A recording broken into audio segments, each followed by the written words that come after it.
हाँ, using Kirchhoff's law, calculate the current passing flowing through 4 ohm, 1 ohm and 2 ohm resistance. Current electricity का practice का question है CBSE का। तो इसमें हम किरचॉफ का सेकंड लॉ ऑफ यूज करते हैं। किरचॉफ का सेकंड लॉ क्या बोलता है? The product of current as corresponding resistance is equal to electromotive force. अब आपके पास दिया है दो ट्रायंगल्स दिख रहे हैं, क्लोज्ड मैश दिख रहे हैं आपको। आजकल चौक टूट जा रहा है बरसात में, प्लस माइनस और प्लस और माइनस। सपोज यहां से ये डायग्राम है, इसी को हम मॉडिफाई करके सिम बताते हैं। तो मान लो यहां से ये जो 10 वोल्ट की बैटरी है, यहां से करंट फ्लो होता है I1, और जो यहां से जो करंट फ्लो हो रहा है इसकी वैल्यू होगी I2। ठीक है, तो यहाँ पर जो करंट होगा 4 ओम रेजिस्टेंस से I1 होगा, और यहाँ पर करंट होगा कितना होगा? I2 होगा। तो यहाँ पर जो करंट होगा ये I1 और I2 दोनों मिलके जाएंगे, तो इसका combined resistance I1 plus I2 होगा। ठीक, तो हम यहाँ अप्लाई करेंगे सेकेंड लॉ ऑफ किरचॉफ। हमको ये 4 ओम, 1 ओम और 2 ओम का रेजिस्टेंस में करंट की वैल्यू को फाइंड आउट करनी है कह रहा है। तो आपको एक ट्रायंगल दिख रहा होगा यहाँ पर, matched P Q S P. इसमें हमको किरचॉफ का सेकेंड लॉ लगाना है। तो चलिए लगाते हैं। ठीक है, तो सेकेंड लॉ ऑफ किरचॉफ जिसको क्लियर होगा वो आपको आसानी से बन जाएगा। ठीक है,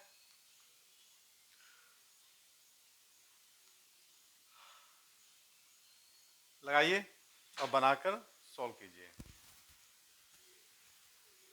चलिए, कुछ लोगों ने बनाया। हाँ, तो इसमें देखिए माइनस, जब हम इस प्रकार लेते हैं ना, तो अगर हम ऐसे जाते हैं तो ये, जब हम करंट के डायरेक्शन में चलते हैं तो उसको हम पॉजिटिव लेते हैं, जब अपोजिट डायरेक्शन में चलते हैं तो निगेटिव लेते हैं।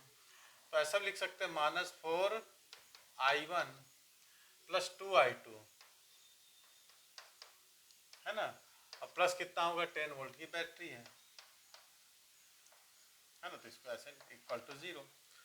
तो अपन ऐसा भी लिख सकते हैं 4I1 minus 2I2 is equal to 10, है ना।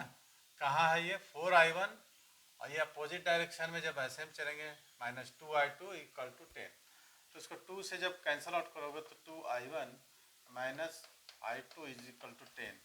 ये हमको एक इक्वेशन हमको मिल गया। ठीक है, किसमें? ये क्लोज्ड मैश आपको बना है PQSP में। अब दूसरा एक क्लोज्ड मैश और बनता है QRSQ में। QRSQ में फिर से वही बात है। देखिए, जब हम ऐसे की ओर चलते हैं ना, या हम ऐसे चले, हम तो इसी का डायरेक्शन में चल रहे हैं, हम करंट के डायरेक्शन में ही चल रहे हैं। तो ऐसा भी लिख सकते हो 2I2 plus 1I1 plus I2 is equal to 6 volt. ठीक है, कोई दिक्कत नहीं ना, कोई डाउट नहीं? तो अब इसको अब सॉल्व कर लो दोनों को। अब देखो, इसको ओपन करते हो, 2I2 और 2I2 3I2, और ये I1 plus 3I2 is equal to 6। ये हो गया दोनों आपको। तो इक्वेशन नंबर फर्स्ट और सेकंड को सॉल्व करते हैं। 2I1 minus I2 is equal to 10। अच्छा, इसको 2 से काट दी तो 5 होगा, नहीं 5 हो जाएगा। और यहाँ पर कितना बचा है? I1 plus 3I2 is equal to 6। तो सॉल्व कर लो इसको, 2 से मल्टीप्लिकेशन कर लो तो हो जाएगा कितना? 2I1 minus I2 equal to 5। 2 से मल्टीप्लिकेशन के 2I1 plus 6I2 equal to 2 6 से 12 हो गया। सब्ट्रैक्ट कर दो दोनों को। सब्ट्रैक्ट करोगे तो क्या होगा? 7I2 इक्वल टू -7, तो I2 इज इक्वल टू 1 आ गया हमारे पास। I2 1 आ गया तो इसमें भी रख सकते हो, है ना। I2 1 आ गया तो 2I1 -1 इक्वल टू 5, तो 2I1 इक्वल टू 6, तो I1 इक्वल टू कितना जाएगा 3। मतलब ये है कि जो 4 ओम के रेजिस्टेंस में, 4 ओम के रेजिस्टेंस में कितना है, 4 ओम के रेजिस्टेंस में हमको 3 एम्पियर की करंट फ्लो हो रही है, ठीक है।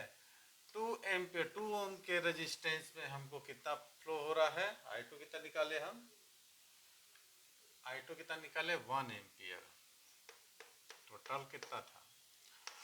और इसमें 1 ओम के रेजिस्टेंस में करंट जब से ज़्यादा फ्लो हो रही है 4 एम्पियर, क्योंकि ये तो आपको पता है कि ज़्यादा रेजिस्टेंस होता है तो करंट कम फ्लो होती है, कम रेजिस्टेंस में ज़्यादा करंट फ्लो होती है।